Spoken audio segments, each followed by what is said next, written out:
Hi everyone, welcome to Pallavi's vlogs and recipes. ಇವತ್ತು ನಾನು ನಿಮಗೆ ಉತ್ತರ ಕರ್ನಾಟಕದಲ್ಲಿ ಸ್ಪೆಷಲ್ ಆಗಿರೋಂಥ ಪುಟಾಣಿ ಚಟ್ನಿ ಪುಡಿನ ಮಾಡೋದು ಹೇಗೆ ಅಂತ ತೋರಿಸ್ತೀನಿ. ಇದು ಎಲ್ಲದಕ್ಕೂ ಹಾಕ್ಕೊಂಡು ತಿನ್ಬೋದು. ದೋಸೆಗಾಗಿರ್ಬೋದು, ಅವಲಕ್ಕಿ ಉಪ್ಪಿಟ್ಟಿಗಾಗಿರ್ಬೋದು, ಅನ್ನದ ಜೊತೆ ಆಗಿರ್ಬೋದು ಹಾಕ್ಕೊಂಡು ತಿನ್ಬೋದು. ಇದು ಒಂದು ಮಾಡಿ ಇಟ್ಕೊಳ್ಳಿ, ತುಂಬಾ ಹೆಲ್ಪ್ಫುಲ್ ಆಗುತ್ತೆ. ಮತ್ತು ಇದನ್ನು 15 ದಿನದವರೆಗೂ ಕೂಡ ಇಟ್ಕೋಬೋದು.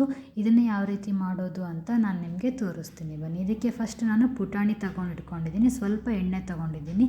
ಬೆಳ್ಳುಳ್ಳಿ ಒಂದು 8ರಿಂದ 10 ಎಸಳು ತೊಗೊಳ್ಳಿ. ಹುಣಸೆಹಣ್ಣು, ಜೀರಿಗೆ, ಕರಿಬೇವು, ಕೊಬ್ಬರಿನ ನಾನಿಲ್ಲಿ ತುರಿದು ಇಟ್ಕೊಂಡಿದ್ದೀನಿ. ಒಣ ಕೊಬ್ಬರಿನ ತುರಿದು ಇಟ್ಕೊಂಡಿದ್ದೀನಿ. ಹಚ್ಚ ಖಾರದ ಪುಡಿ ಮತ್ತು ರುಚಿಗೆ ತಕ್ಕಷ್ಟು ಉಪ್ಪು ಬೇಕಾಗುತ್ತೆ. ಫಸ್ಟಿಗೆ ಏನು ಮಾಡಿ, ಒಂದು ಹಂಚು ತೊಗೊಂಡಿರೋಂಥ ಬೆಳ್ಳುಳ್ಳಿ ಮತ್ತು ಕರಿಬೇವನ್ನು ಹುರ್ಕೊಳ್ಳಿ. ಕೆಲವ್ರು ಏನು ಮಾಡ್ತಾರೆ, ಇದನ್ನು ಹಸಿದೇ ಹಾಕ್ಬಿಡ್ತಾರೆ. ನಾವು ಒಂದು 15-20 ದಿನ ಇದನ್ನು ಇಟ್ಕೊಂಡು ತಿನ್ನೋದ್ರಿಂದ ಹಸಿದು ಹಾಕಿದರೆ ಏನಾಗುತ್ತೆ, ಒಂಥರ ಮುಗ್ಗು ಸ್ಮೆಲ್ ಬಂದುಬಿಡುತ್ತೆ. ಅಂದರೆ 1 ವೀಕಿಗೆಲ್ಲ ಓಕೆ. 1 ವೀಕ್ ಆದಮೇಲೇನು ಒಂಥರ ಸ್ಮೆಲ್ ಸ್ಟಾರ್ಟ್ ಆಗುತ್ತೆ. ಅದೇ ನಾವು ಹುರ್ಕೊಂಡು ಮಾಡೋದ್ರಿಂದ ನೀವು 15 ದಿನ ಬಿಟ್ಟು 20 ದಿನ ಇಟ್ಕೊಂಡ್ರೂ ಕೂಡ ಏನು ಸ್ಮೆಲ್ ಬರೋದಿಲ್ಲ.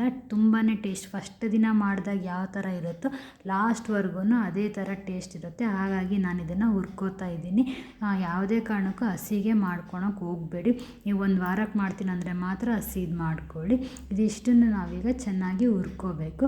ಹುರ್ಕೊಂಡು ಗ್ಯಾಸ್ ಆಫ್ ಮಾಡ್ಕೊಂಬಿಡಿ.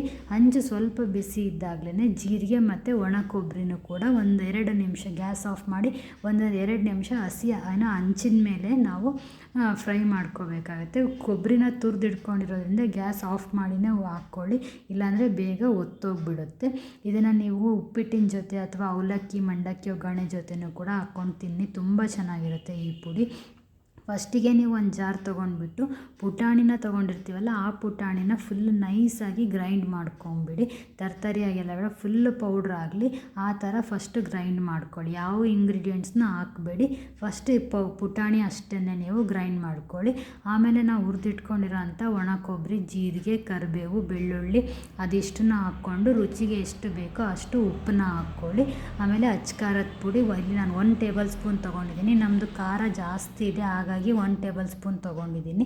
ನಿಮ್ಮ ಮನೇಲಿ ಖಾರ ನೋಡ್ಕೊಂಡು ಹಾಕ್ಕೊಳ್ಳಿ. ಸ್ವಲ್ಪ ಹುಣಸೆಹಣ್ಣನ್ನು ಹಾಕ್ಕೊಂಡು ಮತ್ತೆ ಇದನ್ನು ಫೈನಾಗಿ ಗ್ರೈಂಡ್ ಮಾಡ್ಕೊಳ್ಳಿ. ಇದಿಷ್ಟ ಆದಮೇಲೆ ನಾವು ಇಲ್ಲಿ 1 ಟೇಬಲ್ ಸ್ಪೂನ್ ಅಷ್ಟು ಎಣ್ಣೆನ ಹಾಕ್ಕೊಂಡು ಮಿಕ್ಸಿ ಮಾಡ್ತೀನಿ. ಎಣ್ಣೆ ಜಾಸ್ತಿ ಹಾಕ್ಬಿಡಿ, 1 ಟೇಬಲ್ ಸ್ಪೂನ್ ಹಾಕ್ಕೊಳ್ಳಿ. ಎಣ್ಣೆ ಹಾಕ್ಕೊಳೋದ್ರಿಂದ ಏನಾಗುತ್ತೆ, ಕಲರ್ ಚೆನ್ನಾಗಿ ಬರುತ್ತೆ. ಇನ್ನೊಂದು ಪುಟಾಣಿ ಗಂಟ್ಲಿಗೆ ಏರ್ದಂಗೆ ಆಗುತ್ತೆ ಪೌಡ್ರು. ಎಣ್ಣೆ ಹಾಕೋದ್ರಿಂದ ಅದನ್ನು ಅವಾಯ್ಡ್ ಮಾಡುತ್ತೆ. ಗಂಟ್ಲಿಗೆ ಇರೋ ಥರ ಅವಾಯ್ಡ್ ಆಗಿ ನಿಮಗೆ ಮೆತ್ತಗೆ ಪುಟಾಣಿ ಪೌಡ್ರು ಸೂಪರಾಗಿ ರೆಡಿ ಆಗುತ್ತೆ. ನಿಮ್ಮ ಮನೆಯಲ್ಲೂ ಕೂಡ ಟ್ರೈ ಮಾಡಿಬಿಟ್ಟು ಟೇಸ್ಟ್ ಯಾವ ಥರ ಇತ್ತು ಅಂತ ಕಮೆಂಟ್ ಬಾಕ್ಸಲ್ಲಿ ಕಮೆಂಟ್ ಮಾಡಿ. Thanks for watching.